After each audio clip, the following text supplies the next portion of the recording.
Hello and welcome to the second big week of QueerPublicRadio.com and BackintheGays.com special Out, Gay, and Loving It with Pride in New York City, June 2011.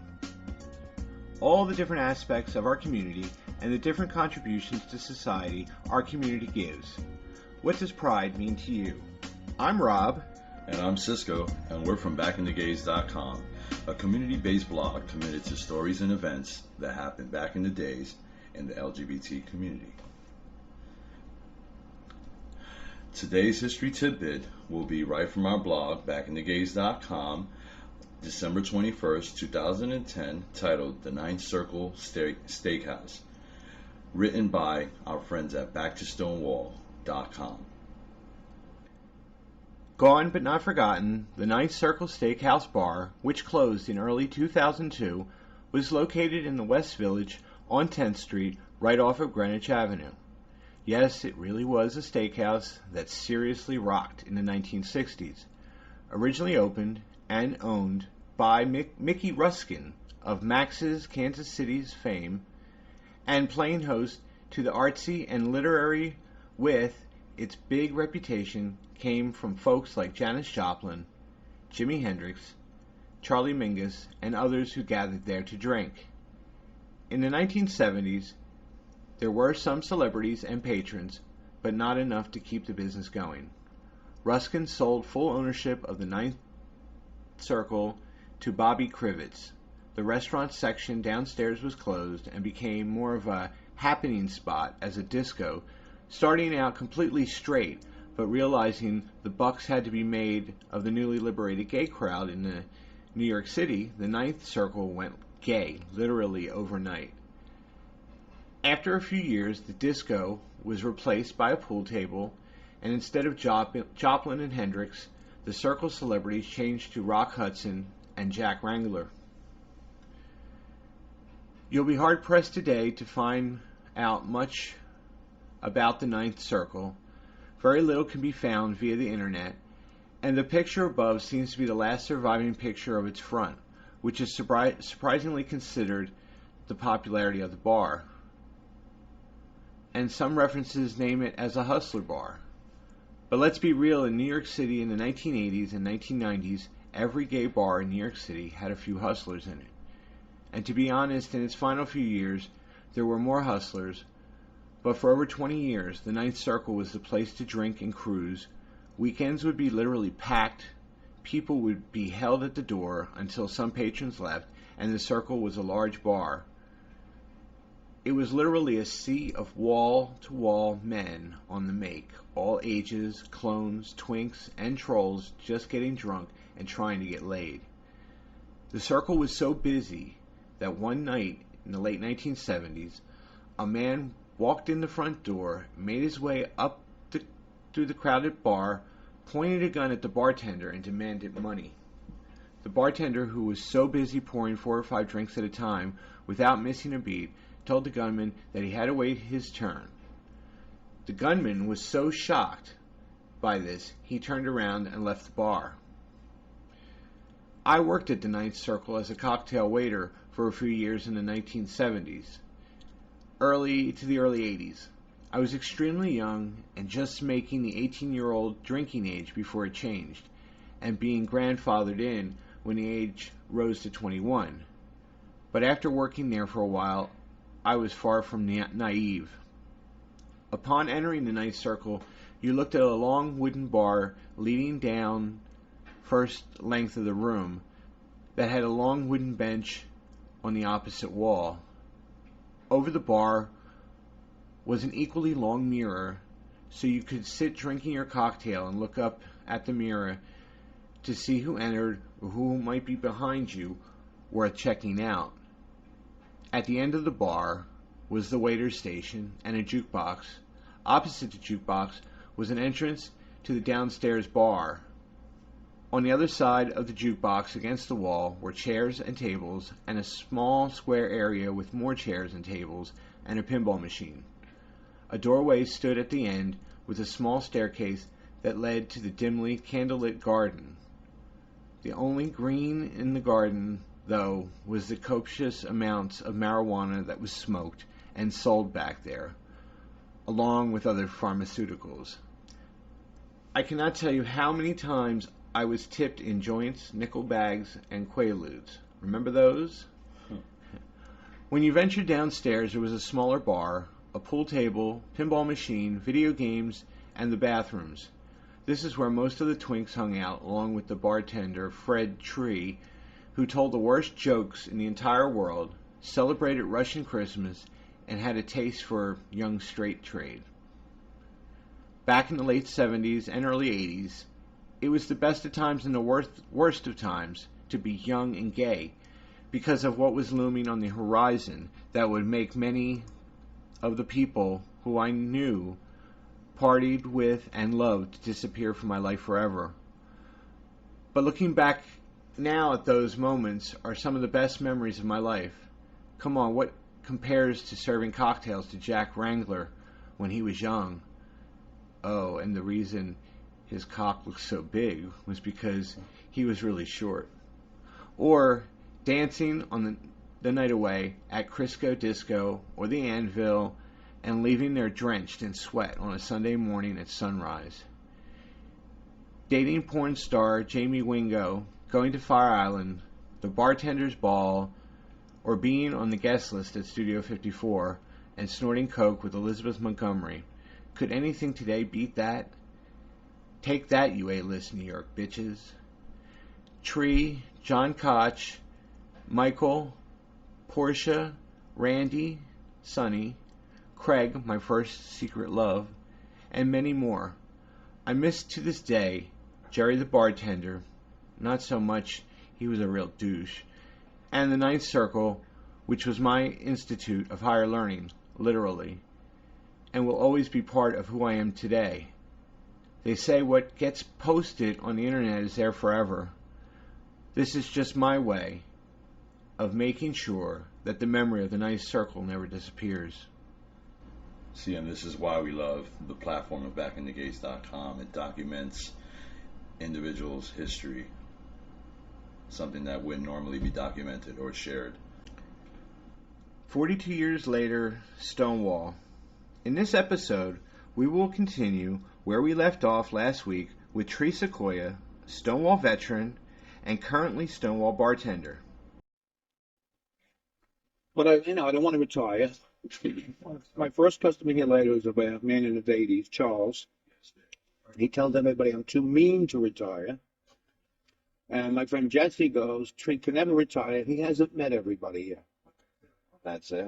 And that's it. If you name a country, city, or a state, people come in here. Oh, yeah. I could retire a trillionaire just for the dollar of everybody that took a picture of this building in the years I'm here. Yeah. Without You coming always- in, just take a picture. Yeah, you always see people taking pictures. We have a tour group right in front now. Unfortunately, once in the summer, I sit outside and different people give it tours. Everybody has their own version of what happened that night. I bite my tongue. Really? It's not my job. I'm not going to contradict him. He's getting paid. Yeah. But some of them got it 80% right, some 60% right. But the book by David Carter called Stonewall, I would say, is the closest thing to what happened. That's the one you're in Yeah. like page He had me 33. for weeks. I'm in a couple of chapters. Oh, okay. Because I worked on Wall Street at that time. And I talked about the men's rooms all over Wall Street that all the brokers and everybody met on lunch hours. Mm-hmm. The floor has 3 employees. You go to the bathroom and there's 27 people in there. You have to think what's going on in here. So that means you're familiar with Ann Street Bookstore too, which was the There's what? Ann Street Bookstore on Ann Street. I never went to Ann Street Bookstore. I know my lawyer did. I never went to any of the bookstores around here. My friend Hank owned the Cave. Remember the Cave? No, I never went to. Right across the street from the old Roxy on 9th Avenue and 18th Street. And that had a big back room. But I sat at the front with all my friends. And they would give me their watches and they'd go in the back room. Because I'm sorry, when I saw what then went there also, I said, the one that I want, I'm not going to find him in that back room.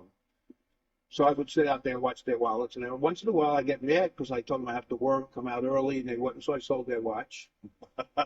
And they'd holler at me. But once Hank, the owner, owned Crisco Disco one time, and the 220 Club with Kelly called Page Six. He would send me in for ice. He said it's right by, and I didn't know that the bartenders and him were in there waiting. As I'm filling the thing with ice, they're trying to pull my clothes off. It was all my friends. Now I live on 20th. I said I have to go to the bathroom. I actually would walk all the way home, pee, and then go back to the bed. Because there's no way going in that back room where people are sitting on the couch or laying on the floor. That was not me. See, but that's the part I miss from New York City. You know, we don't have that anymore. Now it's just so vanilla. Oh yeah, the Republicans kill anything. Yeah, unfortunately. I can't believe they're going to have a demonstration tomorrow against the Marriage Act on the same day as the AIDS walk and the same day as, just everything else that's going on in the Well, city. I saw my first commercial on Channel 1 about call your senator against the marriage bill. That's the first commercial I saw so far. I was shocked. We were too, yeah, because I saw that online. Yeah, and it's just amazing to me how we would not just want With to New York should have, when they interviewed me, I was on 1, 5, and 9 also for the 40th. I said that New York should have been the first state to legalize this. It's true. Not little towns and villages in Indiana, Iowa. Yeah. Exactly. It happened here. Well, we're in corporate city now, so it's reflecting a lot of the things we're lacking on. It's reflecting that because corporations are definitely controlling a lot of our local town. Well, everybody was anti-Coors because they gave money to anti-gay groups and gay groups. So does Budweiser. Yeah. Budweiser gives to the gay groups, they sponsor gay things, and then they give to the people who want to kill us. Yeah. They have to cover all corners. Every corporation. I told people 200 years from now, there are still people who are don't like blacks, don't like Spanish, don't want gays, don't want Jews. There might not be as many, but there's still going to be people who are anti-something. You can't ever control that. Yeah, it's true. It's all an upbringing, though. I mean, if you really are brought up that way, then that's just the way it's going to be. I was born from Brooklyn when, in an all-white neighborhood. And when we saw black people, we were like a little nervous. Because the people talked about it that they're going to rob you. And then I was a kid in Queens, and I made friends with a little black kid. And my mother and father just laughed because he was so nice. He was nicer than me. My mother wanted to get rid of me and adopt him. See how that works? AT&T. Oh, the messages. AT&T. Gotta love AT&T. I like them because they fire around. It works perfect. It's right in the middle of somebody's house. With some of the others, you have to go outside. Yeah. In the city's good. We're just setting up for the Eurovision today. Oh, that guy was talking outside, actually. Yeah. He was asking, when do I enter for the Eurovision? Yeah. We open at 2 for that Eurovision? 2 o'clock start. Okay. Excellent. Well, one question we wanted to ask you, what does pride mean to you In this day and in age. this day And and then age? a lot now. Remember the first Pride? We didn't know. It was over the riot. We didn't think anything was going to happen. After Lindsay got on the news and said to the village, to the people, get out, to the police, leave them alone, get out of the village.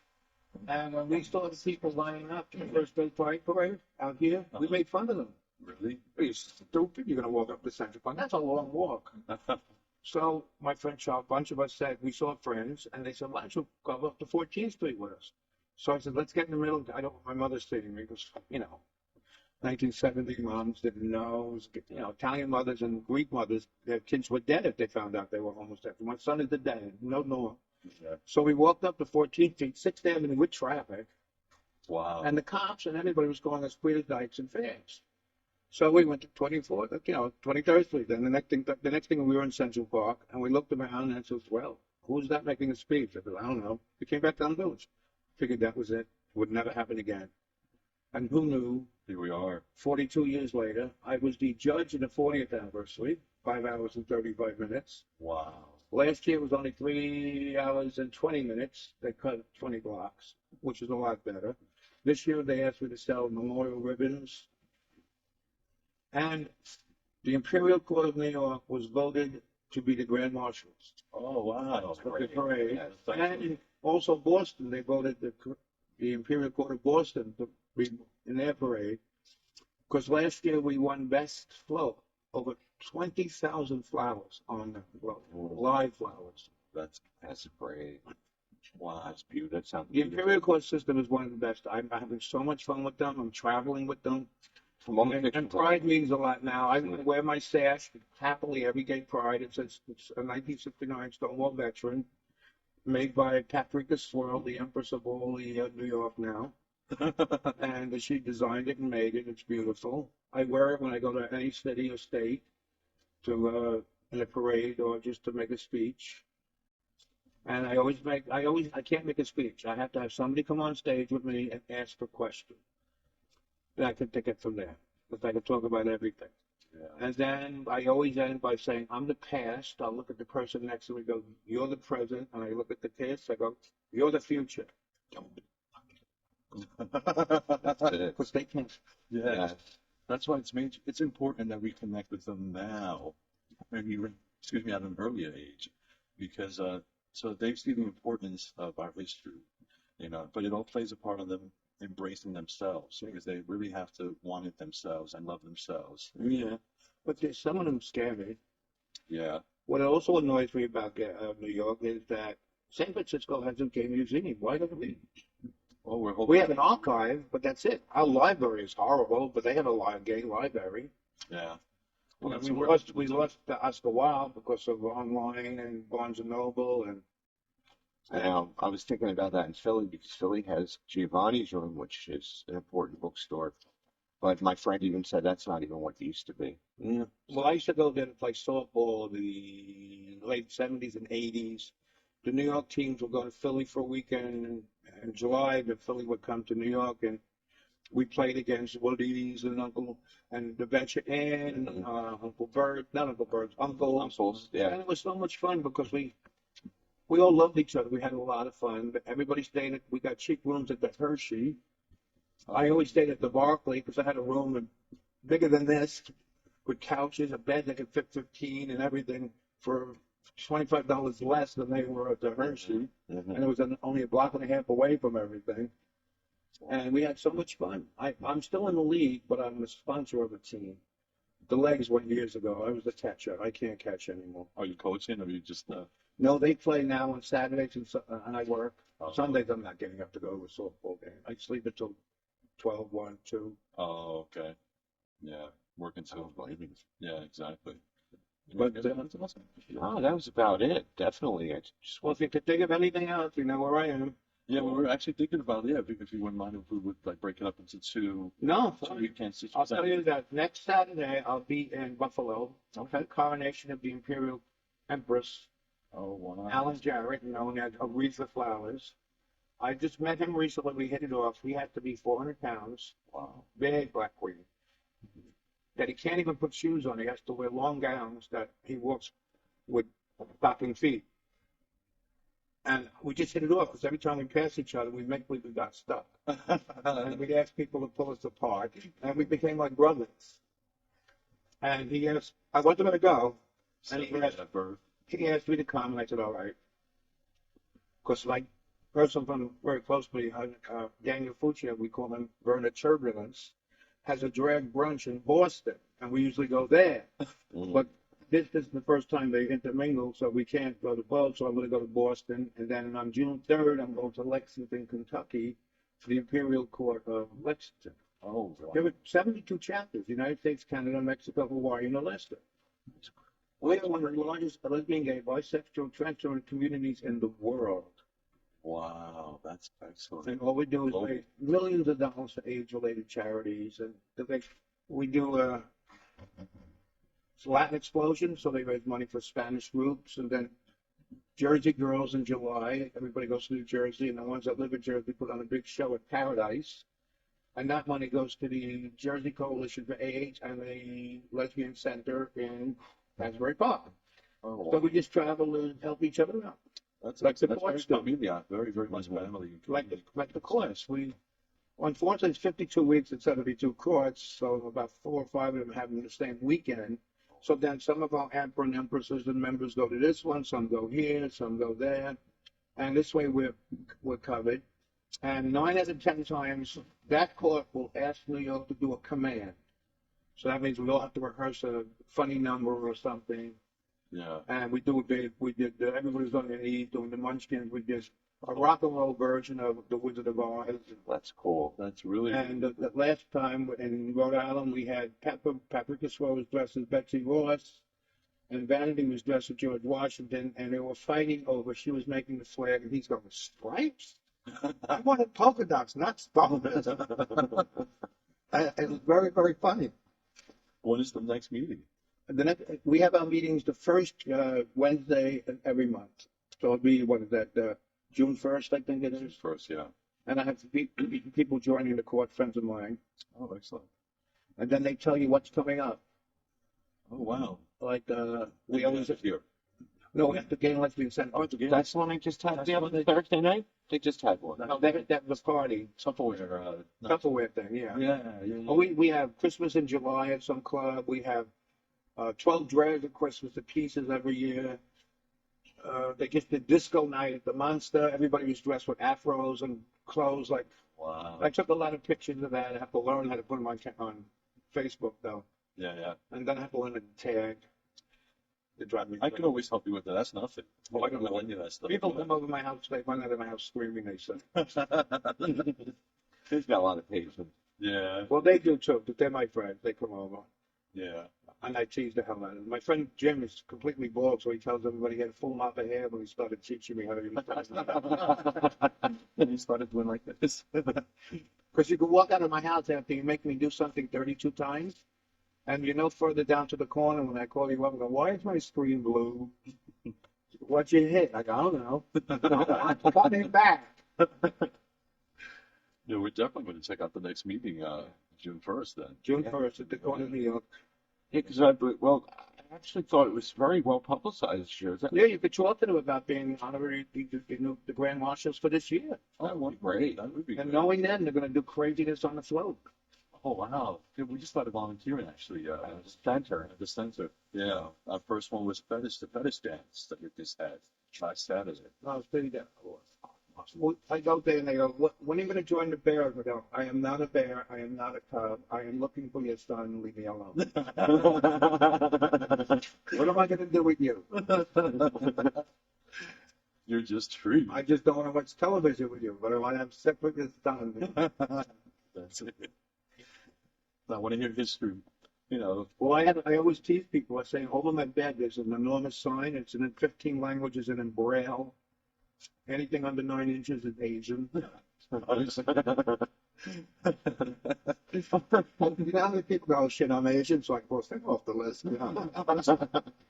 They volunteer by telling me that they're not 9 inches, so I go, goodbye. You know. Next. well, we wanted to ask you too. Where did your parents get the Inspiration for your name. Yes. Well, no. When I was a kid, I was the smallest kid in grammar school. All of a sudden, within a year and a half, I grew everything. I wound up like 6'2.5", 6'3" by the time I was 12, 13. And they started calling me Tree Top. And then when I was in high school and everything, I was 6'5", and I was still Tree Top. But then people in the village started calling me Freddie the Tree. So it became Freddie Tree. Oh. Now, 41 years ago, I dropped the Freddie, and I just called myself Tree. My mail comes Tree, everything comes Tree. But on Fire Island, or every once in a while, somebody come in here and go, Freddie, how you doing? People say, you know him over 45 years. Yep. They know me, Angelo, and they know me, Frankie Bubbles, and now know me as Freddie Tree. Wow. That's such a great name. It really So is. it's just plain Tree now. Oh, cool. And then Sequoia's your actual. Well, Sequoia is the biggest tree there is. Yeah. On Facebook, I asked them just one. You're not allowed to have one name. Like Epiphany, she wanted Epiphany, but now she's Epiphany gets paid. You know, they all have to add something. So I said, Tree Sequoia is a big tree. You know. Yeah. Now in the court, I was Fiordre Maximilian, which is part of my real name. But most of them couldn't pronounce Fiordre, so I said, I got to give that up. So they all called me Tree anyway. So I just had my name changed to Tree Sequoia in the Imperial Court. It's so much easier for them, me.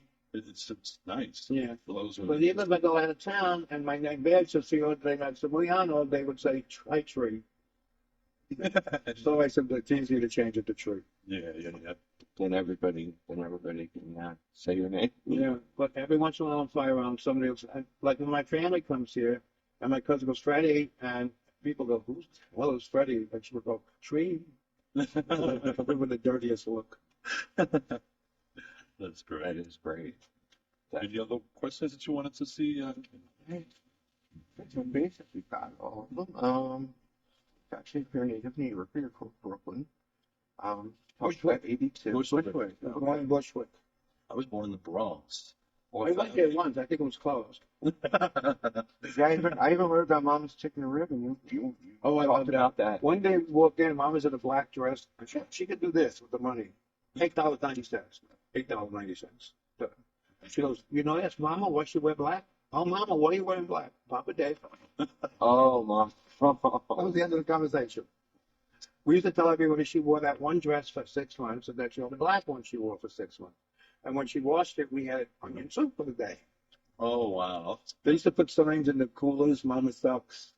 But she was, like, she had this is, I love telling this story. My friend is named Porchavena Chabot. He was our dishwasher, and she gave him 40 cents an hour to wash dishes by hand. He watched them for years and years and years. Then he quit. We didn't see him. All of a sudden, I'm watching the Academy Awards, and he wins the Oscar for writing Last Dance.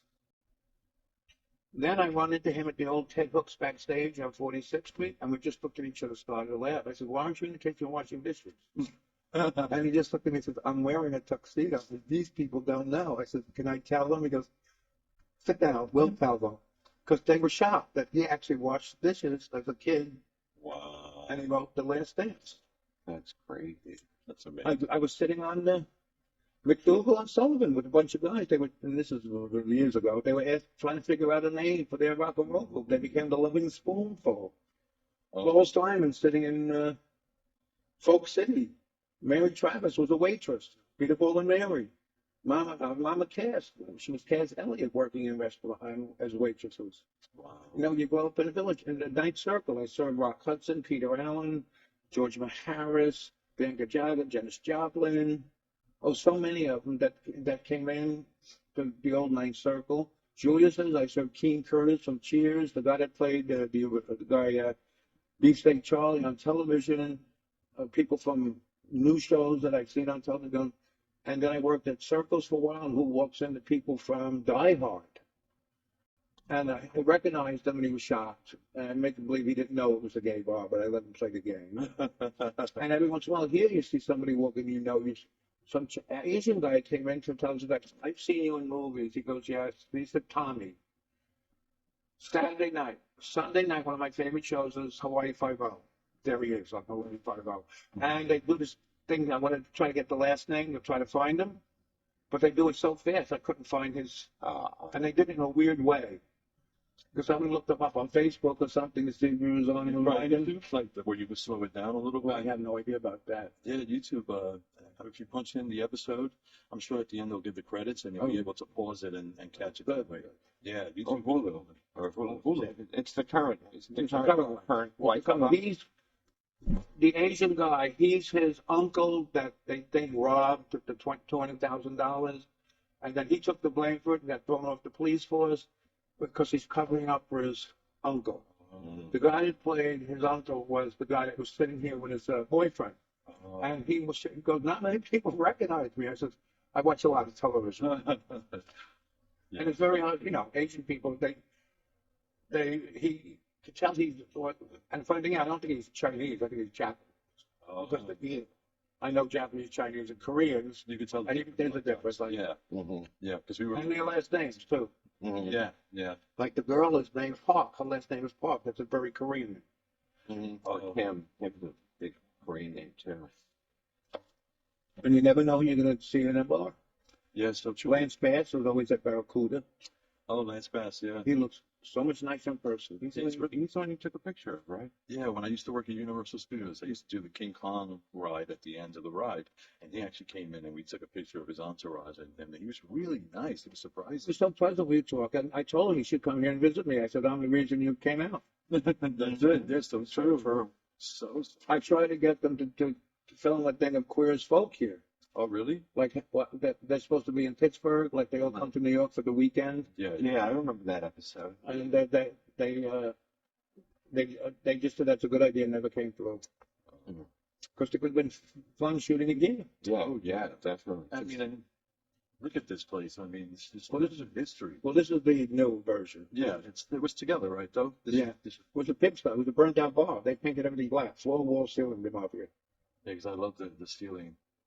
Now, Guy Thomas was coming from France. He's Brenda Vaccaro's husband. He wants to interview me for a documentary in Paris. Gordon Brecken something came here twice. He's coming back. He wants to do a Broadway show about the Stonewall in England first, and then if it's a hit, bring it here. So he's been interviewing me. Oh, wow, that's nice. You know, they come out of the wall. Yeah. Once, I had 4 different groups here, the umbrellas, the screens, and my poor customers, because I can't keep them out, they're tripping over wiring as they're coming in a little after 2, and I'm serving them drinks, then running and talking to them, then running back as people came in, then sitting over here, and the people were hysterical laughing. So by the time it finished, I don't want to work, I want to go home. I'm exhausted, and the cameras are making me sweat. Mhm. They just saw me on Making of the Band. People said I looked fabulous in that movie, that documentary. I was supposed to be in the new Stonewall one. The Uprising. Yeah, but they said they'll do it in September, so I went to Brazil in August, like I always do, and they decided to film in August. And people were from England about a month ago. They said, you look familiar. I guess they've never been here. Then they thought about it. I was in the Freddie Mercury story in England. Oh, wow. We used to come into Julius's. And I used to take a beer and go, can I open up the beer? And he'd go, here. But you had the teeth to open up a beer. But you know, I like them. I was just busting his balls. Yeah. But I torture all my customers. I'm very politically incorrect. I call them by race. I scream at them, and everybody laughs because they know I love them. But tourists look. And people come in for one drink and they wind up saying 4 or 5 because they don't believe the things I say to different people. And the next thing you know, they're talking to each other. You're like a comedian. Right. I do stick. Yeah, exactly. And I had 2 beautiful boys from Lexington, one straight, one gay. They came in for one beer. They texted me later. We were going to come back, but we were too drunk. And we were tired because one of them moved up here. They drove up. And unpacked. And now we're all on Facebook. Now, the one that I really is adorable is straight, lives in Lexington, but he's willing to go out and party with me when I go to Lexington. Well, it's only as straight as he is sober, right? He's gorgeous. Sean? Yeah. Open the door, we'll open now. You're off. What's any got? I have like 3 minutes or 2. And should I make these? Are we finished, guys? Yeah, thank you so much. Thank you for your time. And whenever you're ready, come back for more. Okay. As I said, next Friday, Saturday, Sunday, Monday, I'll be in Buffalo? Buffalo, and then I'm here a week. And then the 3rd, 4th, and 5th, I'll be in Lexington, Kentucky. Well, we'll definitely see you the first. Definitely check out the meeting. Okay, yeah. I'll see you at the meeting. I never miss that. Oh, okay. Excellent. Because I want to know what's going on. Thank you so much. Okay. Thank you so much for everything. Okay, take care. Today's LGBT BackintheGays.com history tidbit is Julius's Bar, New York City, an institution since 1864. Posted on our blog, BackintheGays.com, October 20th, 2010. Julius's Bar in Greenwich Village, New York City, located at 159 West 10th Street, in a building that has been greeting people since 1840. First as a grocery, another name for the bar during that period, and then in 1864 as a legitimate bar. It was constructed in 1826 on the corner of Amos Street, West 10th now, and Factory Street, Waverly Place now. The bar has tables made from barrels stamped Jacob Rupert, a famous Yorkville, Manhattan brewery that opened in 1867. During Prohibition, it was a very popular speakeasy, and along with Nick's at the corner of 7th Avenue South and the nearby Village Vanguard, they were frequented by many of the jazz and literary legends of that era. It began to attract a gay clientele in the 1950s, and it is the oldest gay bar in New York City, and the oldest bar in the village. There were 2 movies that were filmed in Julius's bar in New York City. One was Boys in the Band in 1970, which Tree was in. Mm-hmm. So if you remember the interview, you heard that Tree had been in that and was filmed in that. And the other one was Next Stop, Greenwich Village in 1976. On April 26, 1966, 4 homophile activists staged a sit-in at Julius's to challenge the New York State Liquor Authority's regulation that stopped bars and restaurants from serving gay men and lesbians. Accompanied by 5 reporters, the group visited a number of bars until they were refused service at Julius's, a longtime Greenwich Village gay bar. The night of the sit-in, there was a sign in the window of Julius's stating that this is a raided premises, after being raided just 10 days before. Often the police would place a uniformed officer on the stool just inside the door, and he would sit there until the trial. Now fast forward 44 years. On October 11, 2010, a man entered Julius's with the intent to assault and rob people. Refusing to serve him, he took his anger out on an innocent customer, punching him while shouting anti-gay slurs. Suspect Frederick Giunta, 45 years old, had been charged with a hate crime. This was the second event by the same person, having punched another bar patron in the face and taking his wallet at Ty's, another gay bar on Christopher Street, earlier that same evening. As a LGBT community, we can overcome these unhappy events by showing our support for places like Julius's Bar in New York City. I love that article, I really do. And I've been there a few times, and it's a great place. So, Cisco, tell us about our next interview.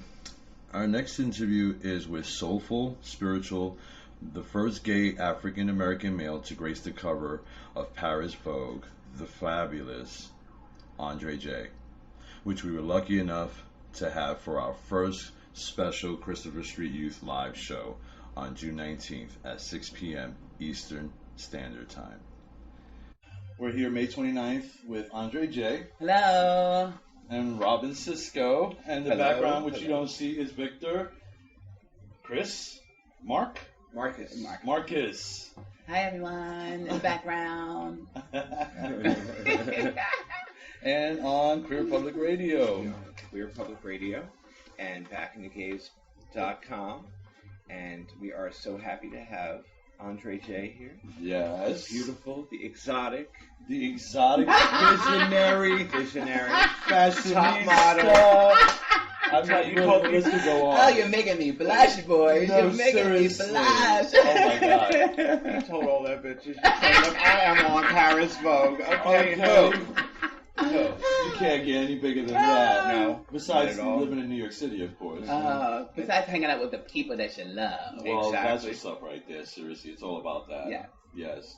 So I'm delighted to be here, guys. Thank you so much for having me. Well, thank you. My pleasure, my pleasure. Thank you for coming. We can't have any day of the year without you, but Pride, we definitely have to have you on our show. So we are so glad you are here. And I have some general questions I conjured up. Okay. So the first question is, you're not a man and you're not a woman. How would you describe yourself? Love, positive energy, joy, alive, free, ageless, genderless, timeless. Fabulous. Ow. Fabulous. Visionary. Ow. Yes.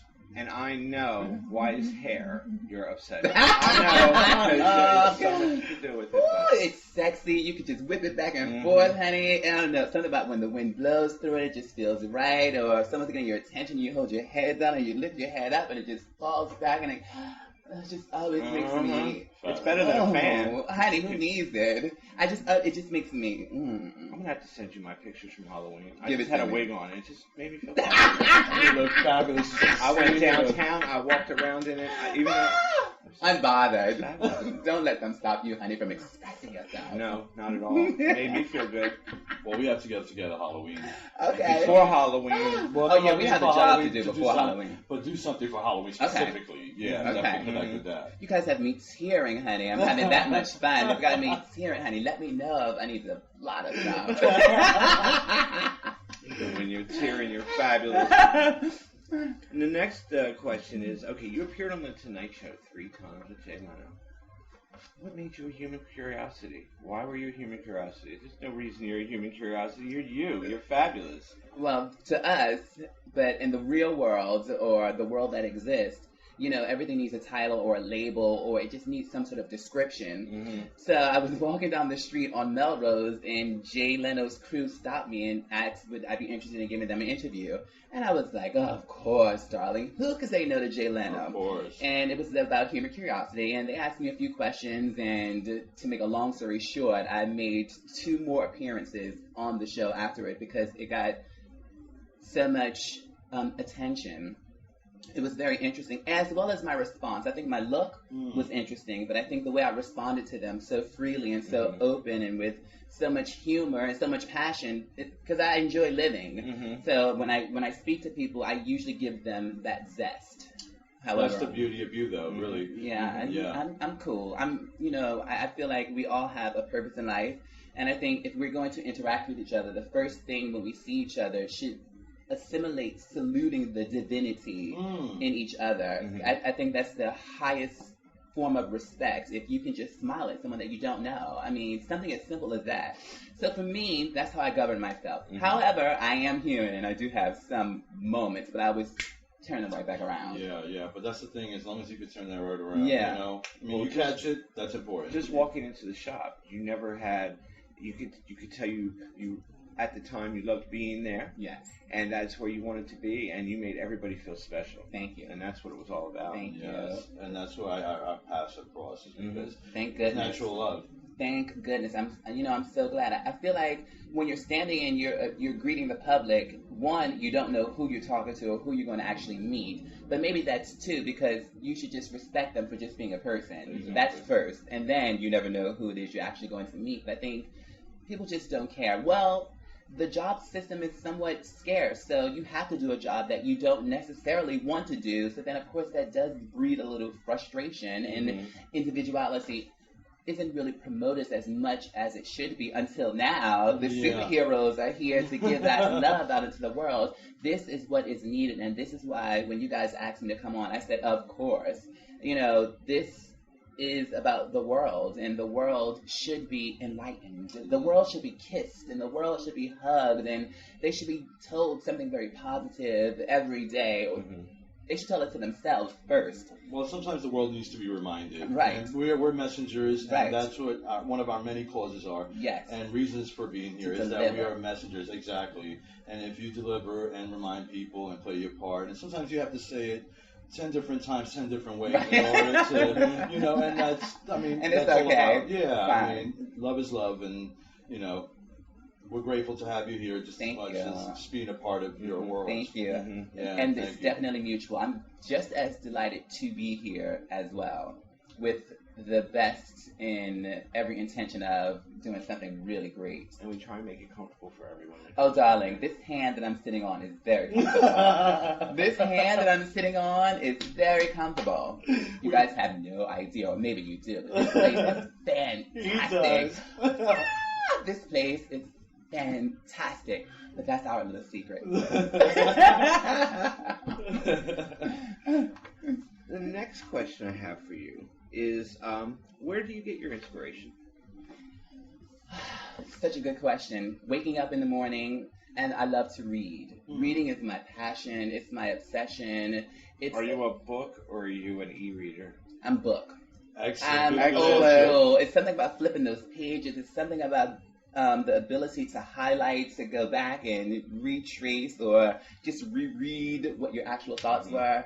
So for me, it's definitely life, and then sharing the life that I'm enjoying, and just continuing to learn. Continuing to learn and to experience the gift. You know, it's, for me, that's what life is. It's not about what great job I have or what great shoes I have. I think you can manifest all of that. I think with the right joy is, I think, the way that we all should be living. I believe that's how we were born. We were born with this joy and this freedom. And now let's give it back. We were all born happy. Yes. And then it's like the bad seeds were implanted into us, the hate seeds and stuff. And that's the system, and there's a lot involved. And the entertainment world and everything else. And everything else we glorify. But that's why we have to play our part and really just show that you don't have to glorify those things. You don't have to. What we're trying to avoid. I'm gonna drink some water on that. You shouldn't clone. Don't do it. You can't. Yeah, like Don't the do bear it. community was created because we weren't being accepted by, let's say, the circuit boys or the twink boys. Right. And now what we're doing is we're doing the same exact thing. Discrimination. And that's not even right. Don't do it. Yeah, you fall into that, and that's where our downfall is as a community. And just as a human community, as a humanity, just in general, because we could say straight, gay, and entitle whatever you want to do, classify the way you want to, relate to it, but we're all similar, we're all human, we're all connected. Be you. That's Be you. another good advice. Be yourself. I would not want to be anyone else in this world but myself. And my message to you, for those that are getting it, be yourself. I'm an advocate of individuality. Yes, you can model my message and my optimism and the way that I live my life and the way that I'm thinking, but that should be done with your intentions from a standpoint of who you are as a person. I would not encourage. I don't think it's fashion. I don't think it's fierce. I don't think it's fantastic. Those qualities should not exist. Do not want to be someone else. Always, always, always want to be you. That should be your passion and your desire, for you to know who you are, what you like, where you're going, what you're going to do with yourself. These things you can actually create yourself, but you can only do them if you're you. Be yourself. And I say that to you, coming from my heart, from a very sincere place. Be yourself. If you don't get any other message, then what I'm saying to you today. Get that message. Be yourself. Be you.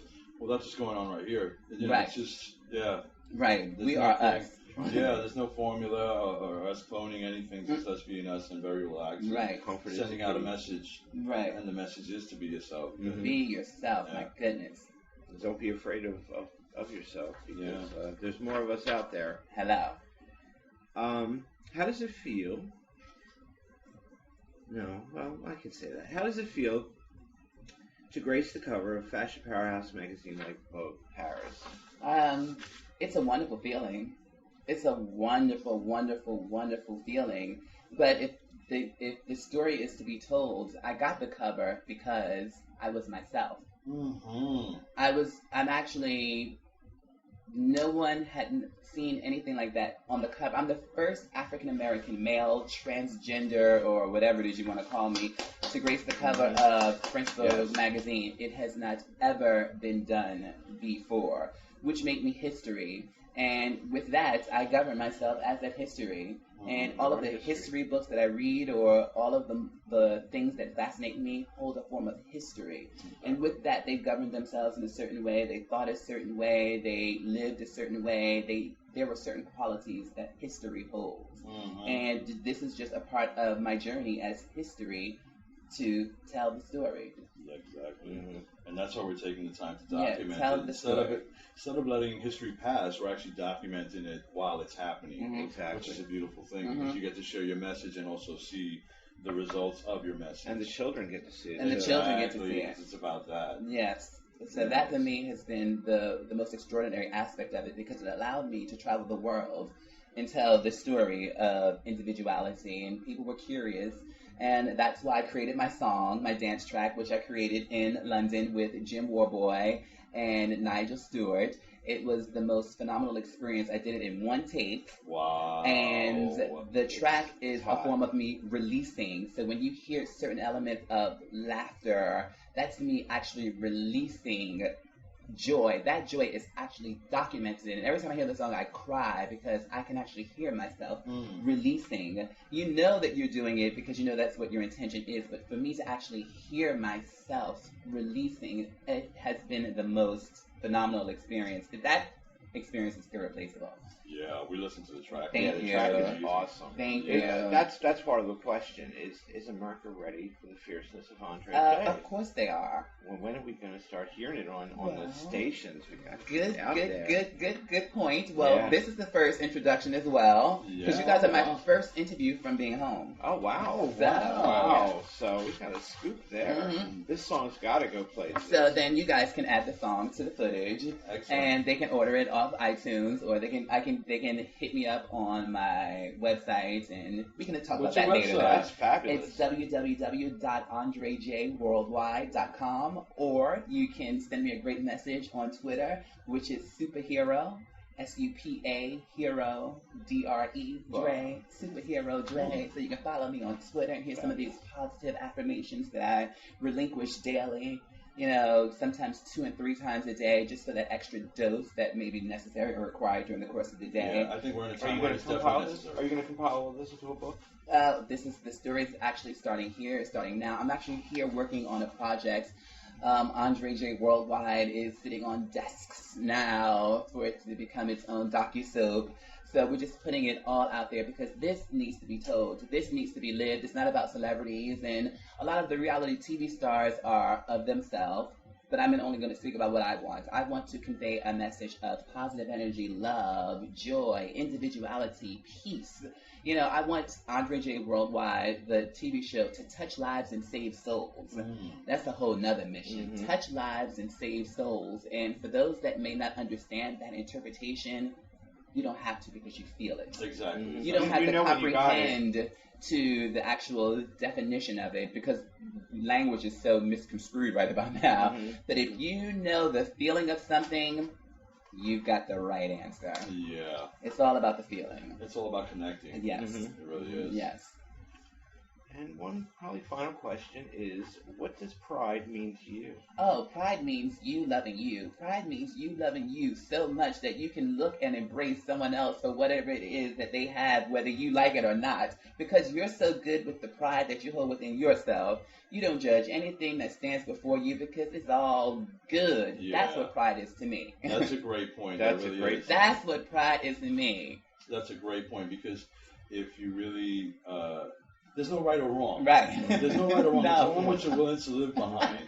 You know, that's the beauty of life is that for the most part of life, there's really no right or wrong. Because I can't say what your opinion is right. Right. or wrong. All I can say is that what you're willing to live behind, and I'm happy for that. Mhm. You see, it's because it's all about me accepting myself, and then if I can accept myself, then I can accept you for being Yes. you. Yes. But I have to start yes. with home first. I got to Yes. start with the foundation first. Yes. You know, and that's the thing with the youth, with Christopher Youth, which is going to be our special the 19th. It's Good. going to air the 19th. I'll be there. And we're going to compile from the 5th to the 12th, and we're going to see how many Christopher Street Youth voice we can have, and what pride means to them 2011 in New York Right. City. Yes. You What know? aren't they getting? What do they need? Exactly. Yes. Because they will be our next activists. They Yes. will be our next pioneers. And they have to realize that it's not just going to be them. It's a group effort, you know? It's a community. Stonewall was a community. Exactly. Everything is a community because things are much stronger in force. And power in numbers. Yes. I mean, really, Mhm. that's really the main thing is power in numbers. You know, but here we are coming up on a wrap with queerpublicradio.com. Thank you. And BackintheGays.com. And Andre J, our special, Thank fabulous, you so flirtatious much. guest. We love her. Mwah. We love him. We love This them is a all. real hug and a real kiss that you're actually Yes, it is. Oh, these Baby. are juicy hugs, I had this in my darling. hand. I need to give one more. Oh, hug. darling, here it is. We have sugar. Marcus in the background. We have yes. Victor in the bear background. We have hug. Chris Riley in the background.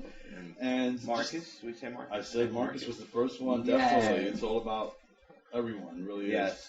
And thank you again. My I mean, pleasure. really, My pleasure. so My much. pleasure. My Our pleasure. casa is tu casa, and anytime you want to come over for If you need inspiration, inspiration or you need to blow some steam, come over here and Who is this? Andre J. have an idea for even Christopher Street Youth, something that you can contribute just from your Okay. experiences and something that you want, a personal message because you said you want Okay. something to give back to the youth. Okay. And, we'll definitely be playing I Am at the Yay! yeah. down Thank there. you. Definitely. Thank you. We Thank you. Thank definitely- you. Thank It would you. be a great thing really to impact the youth because, I mean, that's very, very important. That's one of our personal missions is to really connect with the youth. And it's no color barriers or anything like that. It's about connecting with everyone. Right. You know, it's not like we're going to target one culture or anything like that. It's about connecting with people and humanity and youth. I'm down. And, you know, totally. I'm Helping down. them get going the right way so that they can grow and feel accepted and feel loved with everybody and not feel neglected. Right. The same way we felt when we used to go Yeah. to Christopher Street in the 80s and stuff. We felt at home. The reason why we went to Christopher Street was so that we could start our Be extended amongst. family. Yeah, exactly. You know, and leaving ourselves open to meet those good people like yourself, like Marcus, like Victor, like Chris Riley, and also Tom from Queer Public Radio. He's another. Hey, Tom. How are you? Tom is just amazing. He's just an activist, and he definitely is one of those individuals that gets the message out He there. wants to get the message out to Yeah, everybody, yeah. so nobody feels so nobody will be jumping out a window or off a bridge Right. or hurting themselves Right. anymore because of the way they feel about themselves, whether they're gay, lesbian, transgender, bisexual. Questioning. It's okay. Because, Genderless. I mean, really. Genderless. Yeah, because I mean, even there's a project right now where there's a child being raised genderless. There are quite a few Yes, children yes. that are out here now that are being raised. But this is the world that I'm loving. Well, this is the world that the world has to get ready for because this is what's happening. They're going to be the ones. Okay, let's reverse it just a little bit. For those that don't want to get the message, they have no other choice because it's either you get it now by choice, but you're going to get it because this is where the world is going right now. And if you look for that through fashion, there are many transgender models now, gracing the beautiful. covers, boys looking like girls, girls looking like boys. That means the world is going to then begin to do it. Fashion dictates a very large portion of the world. Fashion and art. And art. So Yeah. it's in art. It's been in art for the longest. That's So art, here it entertainment, comes. Yes. it all goes together. So they That's better what get it's used pushing. to it yeah, Mhm. yeah. because it's coming. It's coming for you, full force. Right, you just better know what to do with it, honey, when it hits you.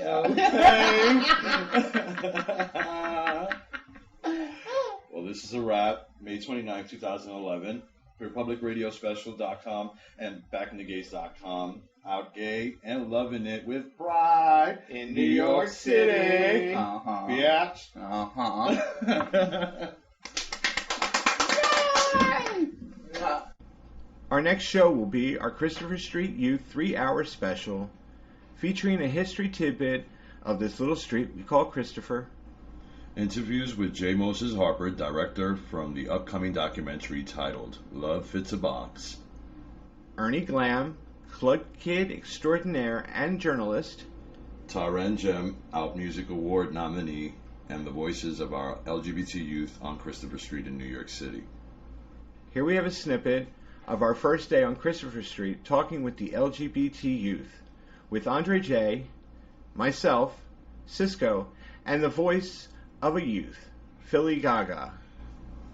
Which was emotional.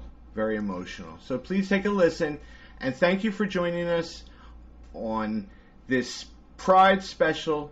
Out, gay, and loving it with pride in New York City on queerpublicradio.com. See you next week. Take care. Bye. Well, we're out here trying to see what pride means to you. And what does pride mean to you today in 2011? In 2011, I think pride means that young gay people won't be forced out onto the streets because their parents kicked them out for being gay anymore. And they won't have to resort to things that they don't want to survive. I think that's what this pride should be about, and about moving that agenda forward rather than worrying about what the heterosexual community thinks about us. I think this pride should be about us building ourselves up within our own community.